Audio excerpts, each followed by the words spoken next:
नमस्कार दोस्तों, डोल में पोल चैनल में आप सब मित्रों का हार्दिक स्वागत करता हूं। दोस्तों, प्राचीन हिंदुओं के खान पान के विषय में जानने की हम सबकी बड़ी जिज्ञासा रहती है दोस्तों। तो जब हम ऋग्वेद को पढ़ते हैं तो ऋग्वेद के अध्ययन से हमें पता चलता है कि वैदिक काल में जौ और गेहूँ खेतों की मुख्य उपज और तत्कालीन हिंदुओं के मुख्य खाद्य पदार्थ थे। वेदों में चावल का व्यवहार होना नहीं पाया जाता।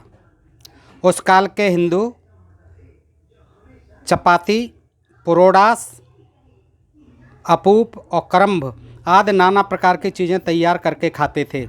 मांस भोजन भी उस काल में बहुत प्रचलित था। आपने देखा होगा यज्ञों में जो है मांस भक्षण होता था। यज्ञों के माध्यम से बलि दी जाती थी पशुओं की, और अश्वमेध यज्ञ, गौमेध यज्ञ आदि आदि नरमेध यज्ञ तक भी होते थे दोस्तों। तो मांस भोजन भी उस काल में बहुत प्रचलित था। और आधुनिक हिंदू जनता यह जानकर चौंक उठेगी कि अन्य खाने योग्य पशुओं के मांस की तरह गौमांस भी खाद्य पदार्थों में सम्मिलित था। उस समय गौमेध यज्ञ भी होता था। और दोस्तों, ये उस समय की बेबसी थी, मजबूरी थी, क्योंकि इतना अन्न पैदा नहीं होता था। उस समय मांस भक्षण खूब प्रचलन में था दोस्तों।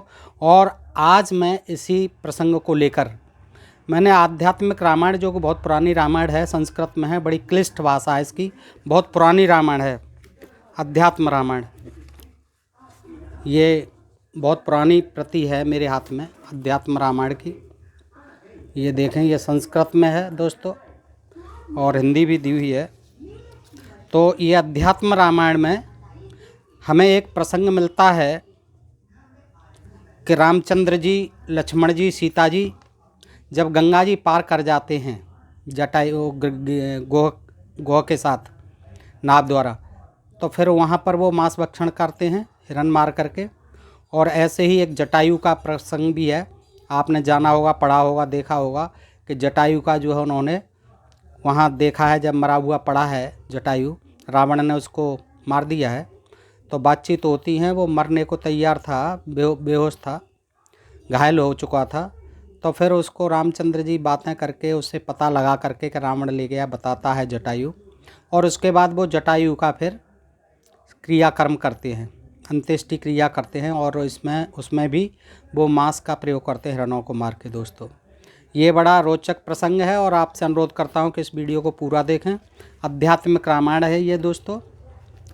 ये देखिएगा, ये संस्कृत में भी है, पुरानी क्लिष्ट, और पृष्ठ 106 सर्ग 6 पृष्ठ 102। यहाँ से मैं आपके समक्ष कुछ थोड़ा सा वृतांत जो है रखता हूँ। तो देखिए, गोह और लक्ष्मण की बातचीत होते होते आकाश निर्मल हो गया, और जब रामचंद्र जी संध्योपासनाद कर सुचित हुए, तब उन्होंने गोह से कहा कि हे सखा, हमारे लिए एक मजबूत सी नाव ले आओ। श्री रामचंद्र जी की आज्ञा सुनकर निषादराज गोह आप ही एक सुंदर बनी हुई दृढ़ नौका ले आया। स्वयं मेव दृढ़ नाम माननाय सुलक्षणाम स्वामिन्नार दृढ़ता नौकाम सीतया लक्ष्मीण च वायये ज्ञातिभि सार्ध महवेम समाहित तथेत राघव सीतामारोप्य स्वलक्षणाम गृहस्य हस्तावलम्ब्यं स्वयं चारोहद्युच्युतः आयुधादीन समारोप्य लक्ष्मणो अप्यारोह च गुह्यास्त्वांह्वाहयामास ज्ञातिभिः सहित स्वयं गंगा मध्ये ता गंगां प्रार्थयामास जानकी देव गंगे नमस्तुभ्यं निवृत्ता वनवासता रामेण सहितां त्वां लक्ष्मेण च पूजये सुरामासोपहारेश्च नाना बलभिराद्रता देव गंगे नम शनैरुत्तिर्जगमतुः गोहो अपि राघवं प्राहगमिष्यामि त्वया सह अनुज्ञां देहि राजेंद्रो नोच्युत प्राणाश्च दयाम्यहम्। 24वां श्लोक। ये श्लोक हैं 18 से 24 तक मैंने आपके समक्ष रखे।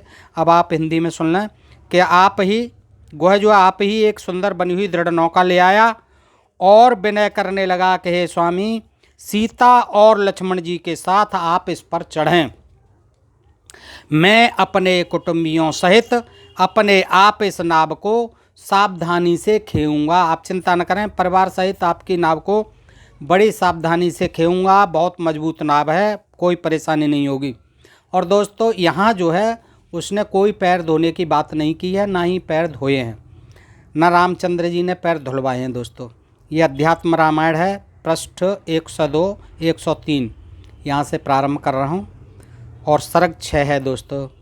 तो इसमें कहीं जो है पैर धोने का नहीं आया, वो तुलसीदास जी ने बहुत बढ़ा चढ़ा के वर्णन किया है उसका। फिर रामचंद्र जी ने बहुत अच्छा ऐसा कहकर सौभाग्यवती सीता जी को स्नाप पर चढ़ाया।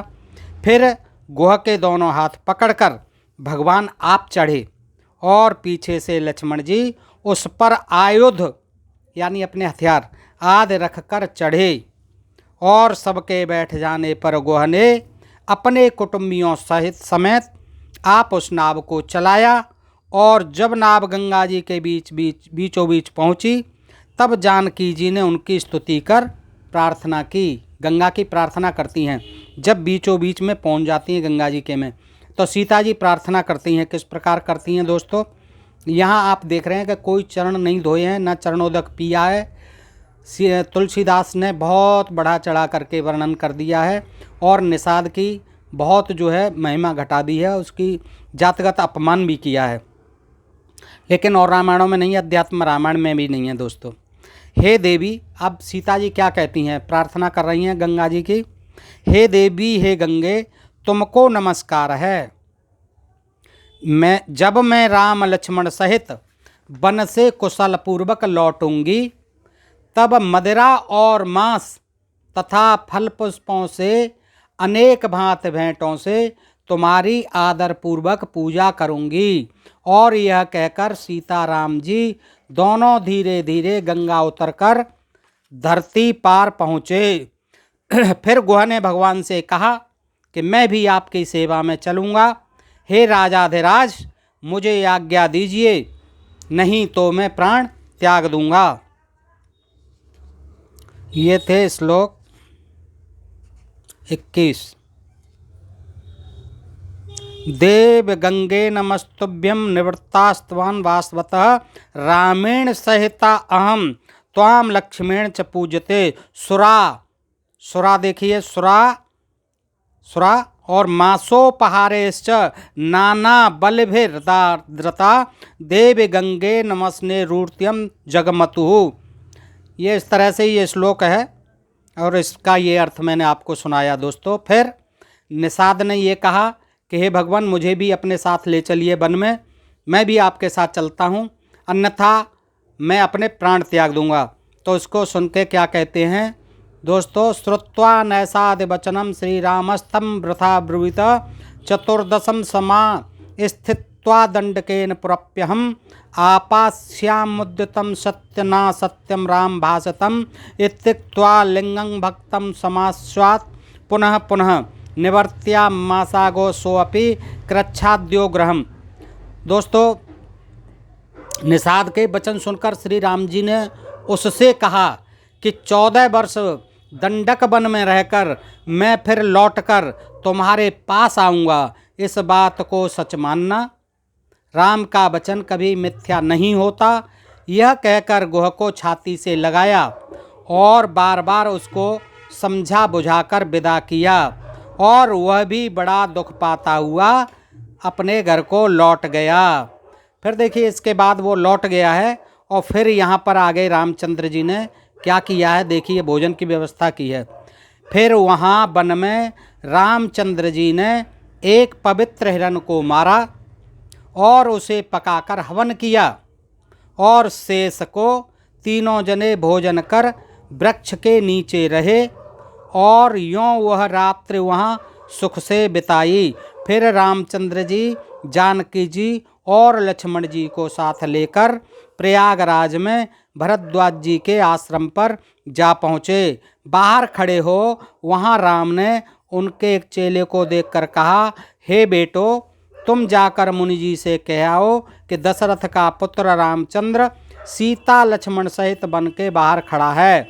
यह सुनकर वह तुरंत गया और मुनि के चरणों में गिरकर निवेदन किया कि हे स्वामी, देवताओं के समान कांतिमान श्रीयुत रामचंद्र जी अपनी भार्या और भाई सहित आकर वन के बाहर खड़े हैं और मुझसे कहा है कि भरद्वाज मुनि से मेरा आगमन यथोचित रीत से जतला जाओ। यह सुनते ही भरद्वाज मुनि जल्दी से उठकर अर्घ्यपाद्य लेकर राम जी के पास आए। ये 25वां 28वां श्लोक हैं, 25, 26, 27, 28, 29, 30, 31, 32, 33। ये पृष्ठ 104 पर अध्याय रामायण सर्ग 6 दोस्तों, ये आप पढ़ सकते हैं अध्यात्म रामायण में। देखिए ये कहते हैं इसमें, आयास्यनुम सत्यनारायणम राम भास्तम इत्युक्त्वाम लिंगम भक्त्यम समासास पुनः पुनः निवर्त्यामास गोसोऽपि क्राच्छाद्यो ग्रहम तत्र मेध्यम, तत्र में 27वां श्लोक है, तत्र मेध्यम मृगम हत्वा पक्वा हुत्वा चत्रेयः भुक्त्वा वृक्षे तल्ले सुप्त्वा सुखमास तताम निशाम। इस प्रकार उन्होंने एक पवित्र हिरण को मारा और उसे पकाकर हवन किया और शेष को तीनों जने भोजन कर वृक्ष के नीचे रहे और यों वह रात्रि वहाँ सुख से बिताई। फिर रामचंद्र जी, जानकी जी और लक्ष्मण जी को साथ लेकर प्रयाग में भरद्वाज जी के आश्रम पर जा पहुँचे। दोस्तों ये मैंने प्रसंग सुनाया और इसके साथ ही आप देखेंगे कि जब जटायु के पास पहुँचते हैं रामचंद्र जी, लक्ष्मण जी, ये 194 पृष्ठ है अध्यात्म रामायण, सर्ग 8 है और ये श्लोक जो हैं 20 से हैं। मैं आपको पढ़ के सुनाता हूँ, छोटा सा ही प्रसंग है दोस्तों, देखिएगा। सो रामचंद्र जी तो संसार से विरक्त ही हैं, परंतु माया से नर रूप धारण किया है, इसलिए तदनुसार काम करते हैं।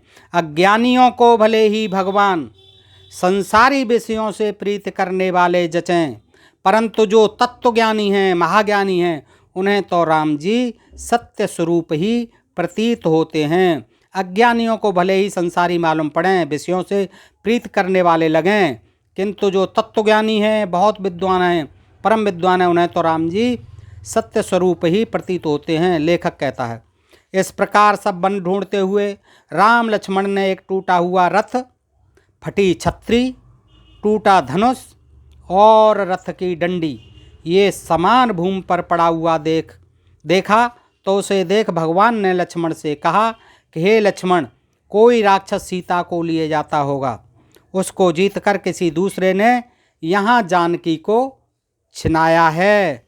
फिर कुछ दूर चलकर पर्वत के समान रुधिर से सने हुए एक शरीर को, अब देखिए गीधराज का शरीर पर्वत के समान था, सने हुए एक शरीर को पृथ्वी पर पड़ा देख राम जी लक्ष्मण जी से कहने लगे कि हे लक्ष्मण, हो न हो यह कोई राक्षस सुंदर जानकी को भोजन करके एकांत में अत्यंत तृप्त होकर पड़ा है। कैसे बच्चों जैसी बात कर रहे हैं रामचंद्र जी। वो कहते हैं भाई लक्ष्मण देखिए, हो न हो ये कोई राक्षस लगता है जो हमारी सुंदर जानकी को भोजन करके एकांत में अत्यंत तृप्त होकर खा पी करके हमारी सीता जी को तृप्त होकर पड़ा है। देखो मैं इसे मारता हूँ। वो कहते हैं देखो इसे मैं मारता हूँ। श्लोक नंबर 24, चापमानय शीघ्रम वाणम च रघुनंदन तच्छ्रुत्वा राम वचनम जटायु प्राह भीतवतः मानमार्य भद्रन्ते म्रियमाणं स्वकर्मणा अहम जटायुस्ते भार्याहरणं समुद्रुत्रः रावण तत्र युद्धमेव भूमार विमर्दन तस्य वाहारनर्थां चापं छित्त्वां तेन घाततः पतितो अस्मि जगन्नाथं प्राणास्तं वीक्ष्यामि पश्चिमाम तक्षरुत्वा राघवोन्दी नंदकंठ प्राणं दर्दसः हस्ताभ्यां संस्पृशन रामोदुः दुखाश्रुता व्रतलोचनः जटायो ब्रूहि में भार्या के नदी ननीता शुभमानना मत्याकार्थो अस्त्वं मतो मे प्रिय बांधव जटायु खिन्या वाचयक्त्रा दुक्तम समुद्रमनः उवाच रावणो राम राक्षसो भीम विक्रमः आदाय मैथिलीसीं ताद दक्षिणां विमुखो येयो इतो वक्तुन्मे शक्ति प्राणास्तम लक्ष्यं मित्रग्रतः दृष्टिम धृतो दृष्टम अस्रामत्वं विनिर्माणेन न मे अनघः परमात्मा असि विष्णुम श्रुत्वा माया मनुज रूपम द्रक अनंत अंतकाले अपिभ्रष्ट अधिदृष्टम वात्वांत मुक्तो अहम रघुसत्तम हस्ताभ्यास ब्रह्मा राम पुनर्ज्ञा श्याम दे ते पदम। अब ये जो है श्लोक हैं 26 से 35 तक दोस्तों, मैं हिंदी में सुनाता हूँ इनका अर्थ। तो रामचंद्र जी कहते हैं, हे लक्ष्मण मेरा धनुष बाण शीघ्र लाओ। राम का यह वचन सुनकर जटायु डरकर बोला, हे राम तुम्हारा भला हो तो मुझे मत मारो, मैं तो अपने कर्म से आप ही मरा पड़ा हूँ। यानी वो जटायु जानता था कि राम लक्ष्मण हैं, बहुत ज्ञानी था वो। मैं जटायु हूँ, देखिए पक्षी बहुत करामाती था। मैं जटायु हूँ और हे शत्रुमर्दन तुम्हारी भार्या को रावण चुराए लिए जा रहा था, सो मैं उसके पीछे दौड़ा गया और वहाँ उसके साथ मेरा बड़ा भारी युद्ध हुआ। मैंने उसके घोड़े रथ धनुष सब तोड़ डाले और उसने मुझे मारकर घायल कर दिया। जब सारे घोड़े रथ और धनुष तोड़ डाले फिर भी रावण लेके भग गया। क्या किया आपने जटायु जी? सो हे जगन्नाथ मैं यहाँ पड़ा हूँ, मुझे घायल कर गया, मुझे कृपा दृष्टि से देखो, मैं प्राणों को छोड़ना ही चाहता हूँ। यह सुनकर रामचंद्र ने उस बेचारे जटायु को देखा कि सच में ही इसके प्राण कंठ में आ लगे हैं, हाँ मरने वाला, ये जाने वाले हैं इसके प्राण। फिर राम ने अपने दोनों हाथ उस पर फेरे और दुख के कारण नेत्रों में आंसू भरकर बोले, जटायु मेरी सुंदर मुखी भार्या को कौन उड़ा कर ले गया? सुंदर मुखी भार्या को कौन उड़ा कर ले गया उसे बताओ। रामचंद्र जी कुछ नहीं जानते थे, पशु पक्षियों से पेड़ पौधों से सबसे पूछते फिर रहे हैं, तो अब जटायु से भी पूछ रहे हैं, जटायु मेरी सुंदर मुखी भार्या को कौन उड़ा कर ले गया उसे बताओ, और तुम मेरे कार्य के लिए मारे गए हो, इसलिए तुम मेरे प्यारे भैया के समान हो। उस समय जटायु मुख से रुधिर बमन करता हुआ धीमे स्वर से बोला कि हे राम, बड़ा भारी पराक्रमी राक्षस रावण जनक नंदिनी सीता को लेकर दक्षिण दिशा की ओर गया है। इससे आगे अधिक कहने की मेरी शक्ति नहीं है, दक्षिण दिशा की ओर गया है। मैं तुम्हारे देखते देखते प्राणों को त्याग कर देता हूँ। हे राम, हे निष्पाप, यह बड़े भाग्य की बात है कि मरते समय मुझे तुम्हारे दर्शन हुए। तुम साक्षात परमात्मा विष्णु हो, माया से तुमने मनुष्य रूप धारण किया है, और हे रघुश्रेष्ठ अंतःकाल में मैं तुम्हारे दर्शन कर मुक्त होऊंगा। हे राम, इस समय तुम अपना हाथ मेरे ऊपर फेरो, फिर मैं तुम्हारे पद को जाऊंगा। ये 195 पृष्ठ अध्यात्म रामायण सर्ग 8 दोस्तों। तथेत राम परस्परसम तमं पाणिना स्मनः ततः प्राणान परित्यज्य जटायु पतितो भुवि। 36वां श्लोक। रामस्त मनोशोचित्वाम बंधुवत्सा श्रोचना लक्ष्मेण समानायं काष्ठानि प्रद दाहतम। 37वां श्लोक। तुराद्वाद खेन रामो अपे लक्ष्मणेन समन्वितः हत्वा बने मृगन्तन्द्रमासं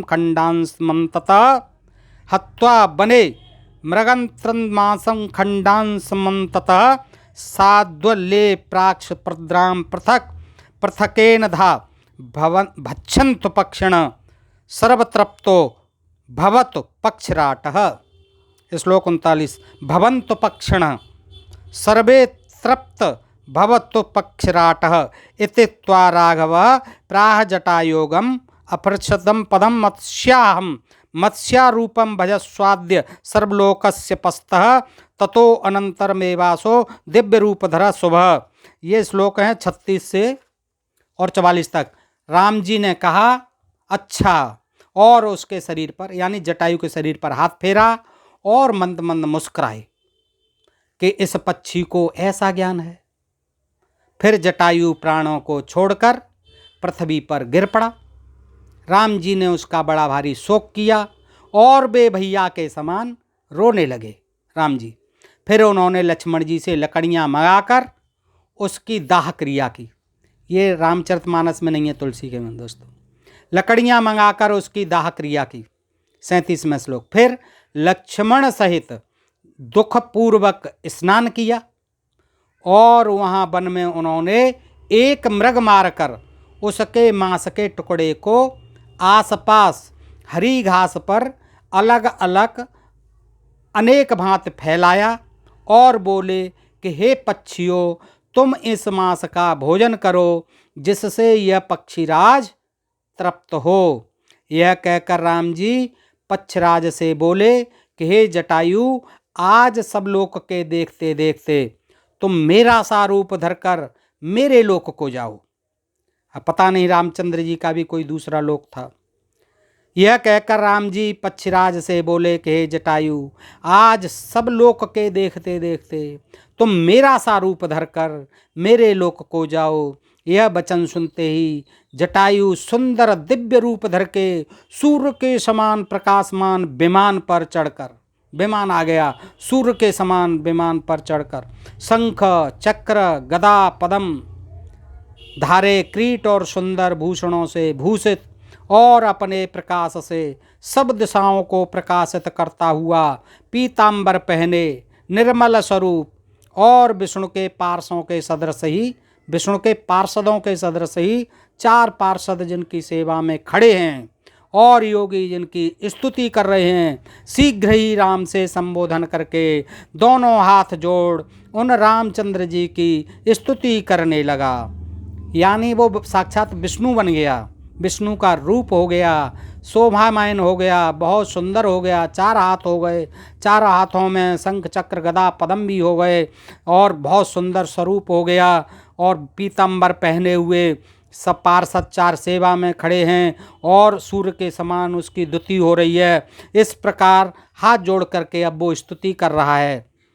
जटायु बोला, हे राम, तुम्हारे गुणों की गिनती नहीं हो सकती, तुम्हारे देश काल की मर्यादा नहीं है कि इस देश और काल में हो, दूसरे में नहीं हो। तुम पुराण पुरुष हो, तुम पुराण पुरुष हो, संपूर्ण जगत के उत्पन्न पालन और संहार के आदि कारण हो। तुम्हारा परम शांत स्वरूप है और तुम साक्षात परमात्मा हो। ऐसे तुम रामचंद्र को मैं प्रणाम करता हूँ। और ऐसे ही तमाम प्रार्थना करते करते जटायु जो है विष्णु लोक को चला जाता है दोस्तों, राम के लोक को चला जाता है। ये इस प्रकार का वृत्तांत इसमें दिया है। आप लोगों की भी जिज्ञासा रही होगी, आपने ये आज तक नहीं जाना होगा, किसी भी रामायण से नहीं जाना होगा।